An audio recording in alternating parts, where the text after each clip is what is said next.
Men domarna var alltid samma med det. Och det första namnet som jag vill göra är Kvitto på svarst.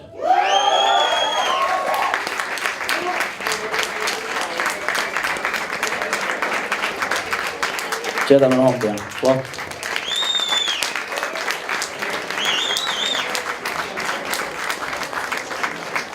Yes.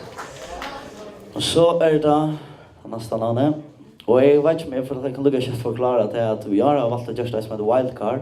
Det är mest till att det stad vi kan vara att onkel kommer vi som är vi kväll alltså 18:03 om de färdas sista. Så skulle domaren välja en som inte kommer vi ur ödlon för den. Så skrata för en kvastig kommer vi. Men ja, mot nästa och sista som kommer vi är till I'm still love it. Okay. Tear a Blue Journey.